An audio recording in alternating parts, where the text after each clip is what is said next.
Good afternoon and welcome to Grace and Gavel, where truth meets compassion.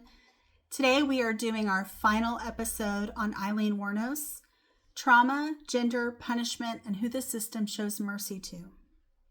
When the story doesn't fit, some cases resist simplicity. They don't allow us the comfort of a clear villain. They don't resolve neatly into outrage or relief. They ask something harder of us. The case of Aileen Wuornos is one of those stories, and it belongs at the end of the series because by now we've seen how the system responds to charm, respectability, privilege, and chaos. Aileen forces us to ask a final question. What happens when violence is committed by someone the system was never built to protect? Who Aileen was before the crimes. Aileen Wuornos was not shaped by stability. She grew up in poverty. She was subjected to abuse early and repeatedly. She learned very young that survival often came at a cost. This matters not as a justification, but as context, because trauma does not excuse violence. But ignoring trauma guarantees misunderstanding. Aileen did not enter adulthood with the tools most people take for granted: safety, trust, regulation, belief that the world would respond with care. She entered it already braced. The crimes and the narrative immediately imposed. Aileen killed multiple men. That fact is not in dispute. What was disputed and swiftly dismissed was how and why. Aileen claimed self-defense. She described fear. She described coercion. She described survival in a world where violence toward her was already normalized. But from the outset, the system struggled to hear those claims, not because self-defense is impossible, but because Aileen did not look like a sympathetic victim. She was poor, she was abrasive, she was angry. She did not perform remorse in ways the public found palatable, and that mattered. Gender and the failure of imagination. Violence committed by women unsettles us, not because it is more shocking, but because it violates expectation. Women are supposed to be passive, nurturing, contained, grateful for protection. Aileen was none of those things. Her anger was visible, her trauma was loud, her survival strategies were ugly. And when women do not suffer quietly, the system often responds with punishment instead of inquiry. The difference between explanation and excuse. This is the point where compassion is often misunderstood. To say Aileen was traumatized is not to say her victims did not matter. To say she feared men is not to deny responsibility. Compassion does not erase accountability. What it does is refuse to flatten a human being into a headline.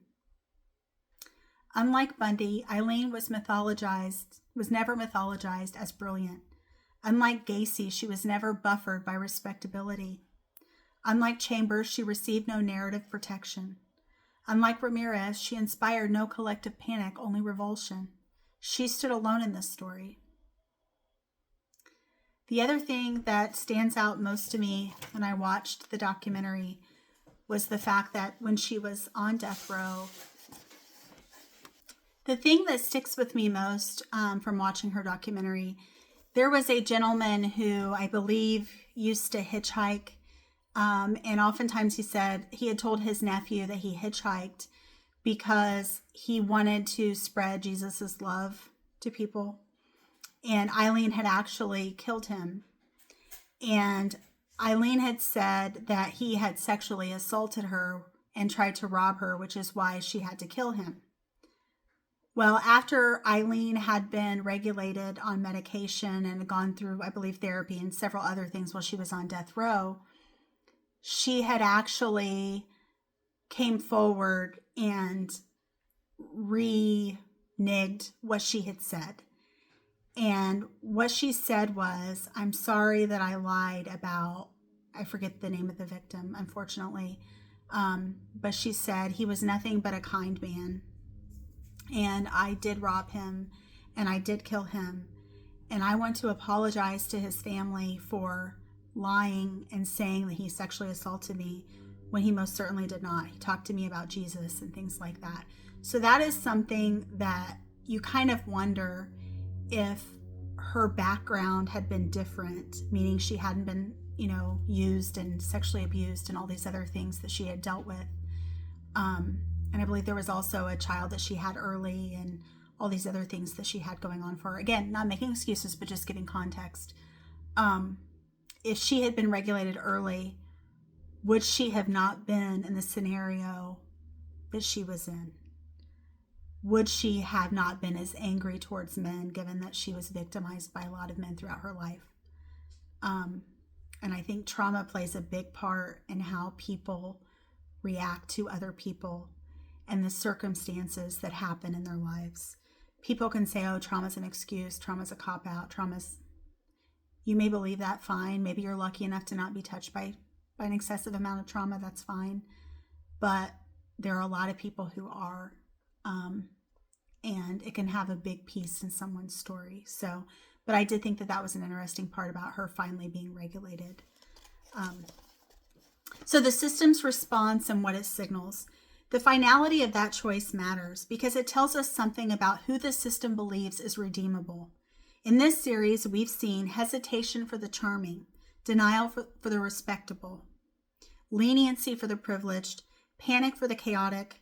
Aileen received certainty. No patience for ambiguity, no appetite for complexity, and no space for grief layered with guilt. Her anger was taken as proof, not as data. No one tried to understand Aileen, but we tried to understand Ted. We tried to understand John Wayne Gacy. We tried to make room for Richard Chambers and his future and all the things that he had going for him.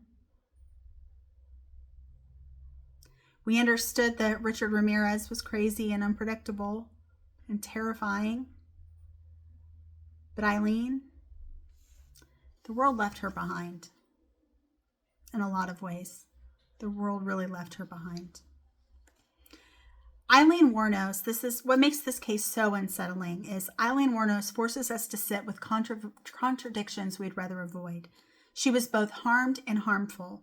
She was both victim and perpetrator. She was both fearful and dangerous. And the system does not handle both very well. We prefer categories. We prefer boxes. We prefer clarity. We prefer good or bad. But as I've said in previous podcasts, there is no such thing as good or bad. We're all one person is very rarely good or one person is very rarely bad. We prefer to decide who deserves compassion before listening fully. Aileen did not fit the category of deserving compassion, a lot of people would say. And the question that lingers, this case does not ask us to absolve. It asks us to reflect, to consider how trauma shapes behavior, how gender shapes judgment, how likability shapes mercy, and how easily we discard people who make us uncomfortable. Because the measure of justice is not how it treats the easy cases. It's how it responds when the story resists simplification. Closing. Why this had to be last. Aileen Wuornos belongs at the end of this series because she leaves us without escape. No myth, no mask, no relief. Only the question of what we do with complexity when it refuses to be tidy. This case does not resolve, it lingers. And maybe that's the point. Because sometimes the most honest response to violence is not certainty, but humility.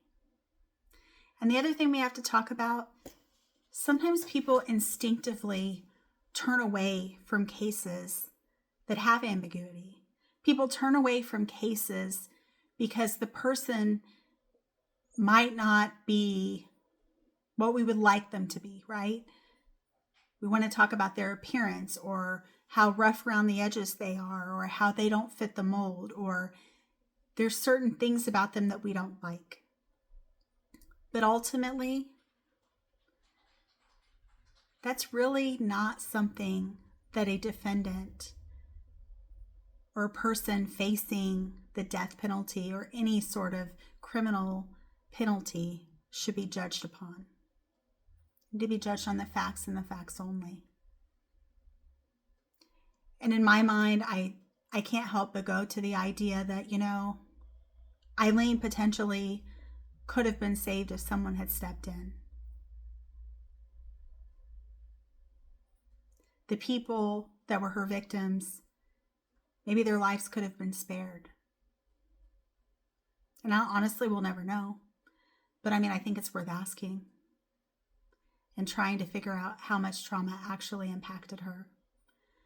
So thank you for tuning in to Grace and Gavel, and I hope you enjoyed this episode, and feel free to drop some topics that you might be interested in the community. You know that I respond to community questions and other things, so feel free to drop a comment if you like. And also I hope that you will come back and see us again soon. Thank you for tuning in to Grace and Gavel, where truth meets compassion. Thank you. Have a great day. Bye-bye.